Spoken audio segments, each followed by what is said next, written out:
இப்போ என்னென்ன எடுத்து வச்சுருக்கோன்னு பார்த்துடலாம்.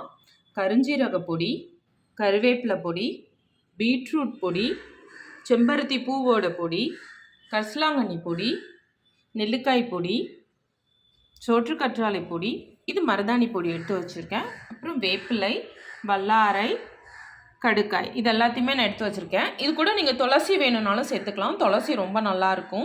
இது கூட இதில் சிலது இல்லைனாலும் பரவாயில்ல. ஆனால் கருஞ்சீரகம் இந்த மாதிரி வெந்தயம் சேர்க்கணும். ஆனால் நான் வெந்தய பொடி சேர்க்கலை. அது கொஞ்சம் எல்லாத்தோடையும் சேரும்போது கொஞ்சம் இதுவாக இருக்கும். அதனால் அது கொஞ்சம் குளிர்ச்சி அதிகமாகவும் இருக்கும். அதனால் இந்த ஹேர் பேக்கோட அதை நான் சேர்க்கலை. இப்போ இது எல்லாத்தையும் மிக்ஸ் பண்ணி தான் நம்ம ஒரு ஹேர் பேக் ரெடி பண்ண போகிறோம். இப்போ இது செம்பரம்பட்டை, இது கோகோனட் ஆயில். நான் ஆல்ரெடி கோகோனட் ஆயிலோட செம்பரம்பட்டை போட்டு வச்சுருக்கேன். இந்த ஆயிலில் அந்த ஹேர் பேக் மிக்ஸ் பண்ணிங்கன்னா இன்னுமே நல்லாயிருக்கும். இல்லைனா நார்மல் கோகோனட் ஆயிலில் கூட நீங்கள் மிக்ஸ் பண்ணிக்கலாம். வாங்க இது எல்லாத்தையும் நம்ம ஒவ்வொரு ஸ்பூன் போட்டு நம்ம ஹேர் பேக் மிக்ஸ் பண்ணிடலாம்.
பேசிக்கா ஒரு 3 ஐட்டம் 4 ஐட்டம் செம்பருத்தி பூ இந்த மாதிரி நீங்க பீட்ரூட் பொடி கரிசலாங்கண்ணி இந்த மாதிரி நீங்க ஒரு 3 ஐட்டம் சேர்த்து ஆயிலோட மிக்ஸ் பண்ணிட்டு நீங்க போடுங்க. இவ்வளவு மெனக்கட முடியல, இவ்வளவு பாக்கெட் வாங்கி இந்த மாதிரி மிக்ஸ் பண்ண முடியல அப்படின்னா அட்லீஸ்ட் கருவேப்பிலை மட்டும் நீங்க இந்த மாதிரி பேக் மாதிரி பவுடர் கோகோனட் ஆயில மிக்ஸ் பண்ணி இந்த மாதிரி நீங்க போட்டுக்கோங்க.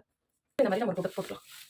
போட்டுட்டு half an hour 1 hour எவ்வளவு வேணா விட்டுட்டு நீங்க வாஷ் பண்ணிட்டு தான். இதுக்கு ஹேர் பேக்ன்றதுனால 20 மினிட்ஸ் போதும். நான் ஒரு வாஷ் பண்ணிட்டு வந்துட்டேன். கரெக்ட்டா 20 மினிட்ஸ் வெயிட் பண்ணிட்டு நல்லா ஷாம்பு போட்டு வாஷ் பண்ணா 2 டைம் ஷாம்பு போட்டு வாஷ் பண்ணனும். ஃபர்ஸ்ட் டைம் அந்த பேக்ல கொஞ்சம் ஆயில வர மாதிரி இருக்கும். நெக்ஸ்ட் டைம் சூப்பரா 2 டைம் நல்லா வாஷ் பண்ணா போதும் உங்களுக்கு. நான் கண்டிஷனர்லாம் யூஸ் பண்ணல. முடி காஞ்சதுக்கு அப்புறம் எப்படி இருக்குன்னு கழிச்சு காயிடும். அது காஞ்சு ஹேர் காஞ்சிட்டு தலை வாரனதுக்கு அப்புறம் தெரியும். ரொம்ப அப்படியே ஸ்மூத்தா ஃபீல் பண்றேன். கண்டிஷனர் சீரம் எதுவுமே போடலங்க. அந்த பேக் போட்டு வாஷ் பண்ணது தான் நல்லா ஆயிலும் போட்ட மாதிரி ஆச்சு, பேக்கும் போட்ட மாதிரி ஆச்சு. ஹேர்மே ரொம்ப நல்லா இருக்கு. முடி சூப்பர்.